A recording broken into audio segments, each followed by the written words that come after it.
Agora eu convido o mestre Theo Pimenta para fazer uso da palavra. Mas antes vou discorrer um pouco sobre quem é ele. Teófilo Pimenta, formado em licenciatura plena em Educação Física em 2004, especialista em Educação em 2008 e mestre em Desenvolvimento Humano em 2013, ambos pela Universidade de Taubaté. Trabalhou na educação formal entre os anos 2005 e 2011, no programa A Meta pelo Departamento de Ação Social da Prefeitura de Taubaté, atuando com a formação de crianças e jovens por meio das práticas esportivas. Em 2012, coordenou um projeto de desenvolvimento esportivo do GANT Caçapava, patrocinado pela estatal Petrobras. Entre os anos 2013 e 2018, foi professor concursado na Rede Municipal de Ensino de Taubaté, atuando nas escolas de ensino fundamental 1 e 2. 2014-2021 foi professor universitário do Grupo Cruzeiro do Sul, um dos maiores grupos educacionais do país, sendo docente no curso de Educação Física no Centro Universitário do Móvel, sediado em Caraguatatuba e na Faculdade São Sebastião FASS. Entre os anos 2018 e 2021, foi docente no curso de Educação Física do campus Taubaté, da Faculdade da Anhanguera do Grupo Croton, criou em 2018 do Instituto Esporte Vale Rievale, do qual dirige as ações, propostas e iniciativas de instituição que visam contribuir para a formação de profissionais de educação física a partir da perspectiva dos direitos humanos, pesquisar e desenvolver materiais que fomente a memória esportiva da RME Vale e incentivar as práticas esportivas nas 39 cidades da região. Atualmente é professor do ensino médio do SENAC Pindamonhangaba desde 2022 e estudante do curso de doutorado em Educação na Universidade Federal de São Paulo, a Unifesp, desde 2021. Ganhador do Troféu João Pulo em 2023, prêmio destinado a pessoas ou profissionais que desenvolvem um trabalho relevante relacionado à memória do atleta olímpico de Pindamonhangaba, João Pulo. Mestre Theo Pimenta é o articulador da ideia Esse Ouro é Nosso. Com a palavra, então, mestre Theo Pimenta. Na sequência, será exibido um vídeo mostrando essa luta. Gente, queria agradecer aqui, os vereadores da casa, agradecer o Valdinei Correia, uma pessoa que vem numa corrida muito intensa aqui na região do Vale do Paraíba e articulando pessoas, formando grupos, e ele foi um dos caras que trouxeram essa ideia da gente trazer o Jogo Pulo nesse momento, nessa semana da consciência limpa. Gostaria também de agradecer o João Carlos de Oliveira, o João Carlos Salgado, eu estou com o Jogo Pulo na cabeça, João Carlos Salgado, que é o nosso secretário da Vinda, e é um dos caras fundamentais para que essa iniciativa acontecesse e que surgisse esse efeito que está surgindo hoje.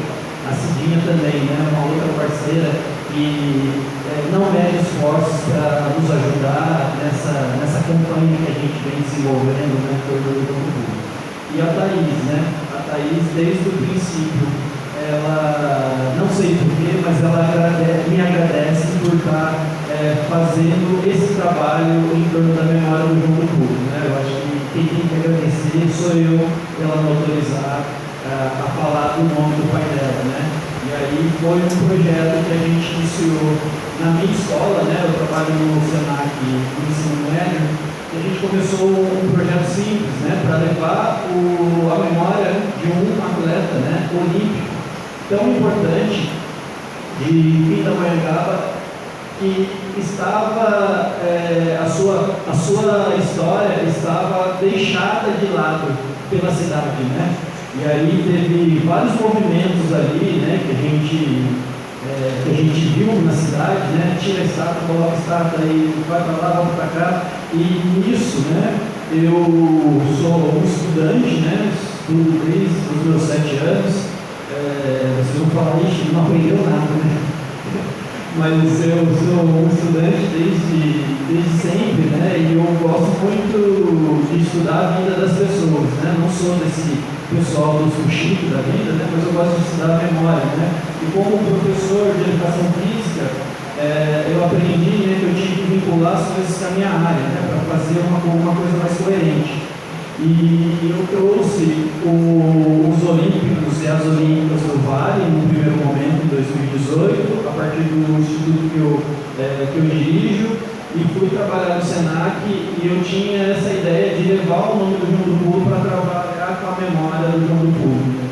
E aí, a partir disso, né, o nosso primeiro encontro, né, o primeiro encontro que a gente fez do João do Pulo foi em 2022, e aí eu convido a Thaís no primeiro momento para ir lá e conhecendo, né, do João Carlos, né, como ele é jornalista e ele investigando, né, eu descobri que ele foi amigo do João do Pulo. Eu falei, vamos juntar essas duas pessoas para falar da memória de uma pessoa importante, né? E esse trabalho começou de uma forma simples.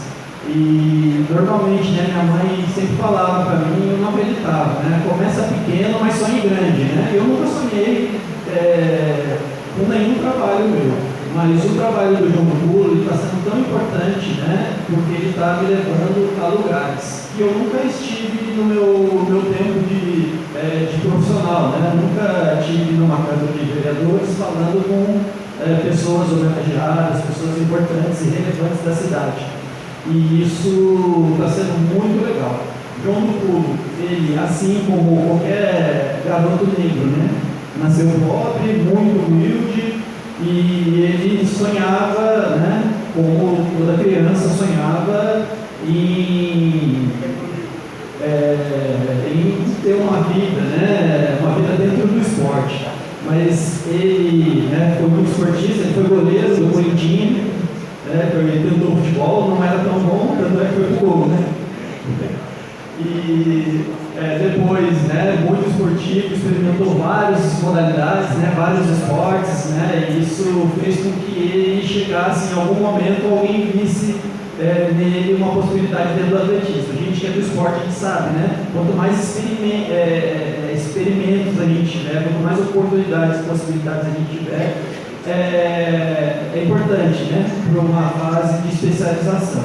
E foi o que aconteceu com ele, né? Ele teve várias oportunidades dentro do esporte, mas em um dado momento alguém viu nele, né, a possibilidade dele fazer atletismo. E ele, né, aos 19 anos, ele vai para o seu primeiro mundial e já bate o recorde de júniores, né, numa marca ali de 14, já era um recorde mundial. E um ano depois, ele bate o recorde mundial, que é os 17 metros e 89. Para vocês terem noção, nas últimas 3 edições de Jogos Olímpicos, ninguém alcançou, né? Agora que fizeram 18, agora bateram um recorde. Mas aí esse recorde foi tão importante que durou 10 anos no nível mundial e 32 anos no nível sul-americano. E a carreira dele foi uma carreira relativamente curta dentro do esporte. Ele bate o recorde de 75, e em 75 ele era o João, né, João do Brasil, e a imprensa brasileira naquela ocasião, ela buscava sempre identificar as pessoas, né, e colocar uma marca na pessoa, né, e em um dado momento um jornalista da imprensa brasileira, esse é o João do Pulo, esse é o João do Pulo, e o João do Pulo, né, ele rebatizou o seu nome, né, Thaís? João do Pulo Carlos de Oliveira, né? Ele nasceu João Carlos de Oliveira e morreu João do Pulo Carlos de Oliveira. E isso, dentre essas questões, né, a carreira dele foi curta devido a um acidente que ele sofreu depois do tricampeonato mundial, né? Ele voltou do tri mundial em 1981.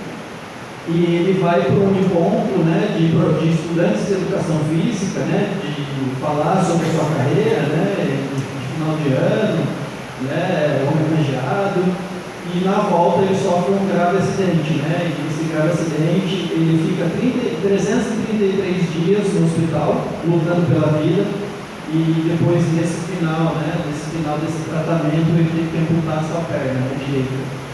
E isso, ele ainda, né, foi uma marca, né, e foi uma dor muito grande, perder a perna, é claro, né, mas o que mais doeu nele foi em 1980, que foi o roubo em Moscou. Como o João Carlos bem trouxe, né, a gente vivia num contexto de Guerra Fria, os Estados Unidos boicotavam a Rússia boicotava os Estados Unidos. E os Jogos de 80 foi na Rússia, né, foi em Moscou.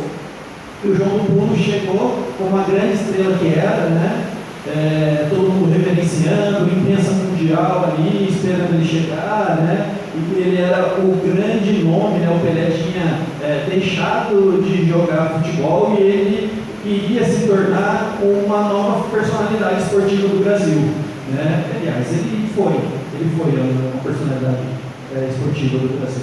Mas ele ia competir com o Pelé, né, dentro da carreira esportiva, porque ele ia continuar batendo recordes, né, ele ia continuar tendo um desenvolvimento muito bom, porque ele estava ali nesse período, uns 27 anos. Aí você pensando num esportista, até os 30 ele poderia atingir marcas ali importantes. E em 1980 ele é roubado, né, de fato, em Moscou. Os seus saltos legítimos foram anulados para favorecer os russos, né, os donos da casa. E isso eu acho, né, talvez foi a maior dor dele, né, Thaís, né? E depois, né, na questão em 1981, ele fica o ano inteiro dentro do hospital, volta, retoma a sua vida pública, ele torna deputado estadual para São Paulo, né, em 2 votações expressivas. A terceira eleição ele perde a eleição e aí ele começa, né, um declínio psicológico mesmo, né? Ele começa a sentir muito, né? E aí vem à tona o que ele sofreu em Moscou, né? E o Brasil não teve um cuidado com o João do Pulo, né? De pegar ele e levá-lo para um tratamento, de acolher ele como um filho ilustre do Brasil, né? E aí ele morre de depressão, né? A gente muito do que se fala que ele morreu de alcoolismo, mas a gente não atribui essa morte ao alcoolismo, né, porque é consequência de uma dor que ele vinha sofrendo e não foi tratado, né, e hoje está mais claro para a gente falar sobre isso, né, mas na época era mais fácil falar que ele era um alcoólatra, né, e ficou largado com sargento, mas não era isso, né, e a gente também tem essa luta de reparação a esse final também, que o João Pulo não merece nesse final. E eu acho que é bem isso que a gente tem que trazer. E agora, gente, né, para ilustrar o que eu estou falando, eu gostaria que vocês vissem um vídeo no final também, né? A gente vai trazer uma música do João Pulo. O João Pulo foi homenageado, foi cantado, né, foi visto no período do esporte que era televisionado, a cores, né, e dá para ver aí o salto do Negrão.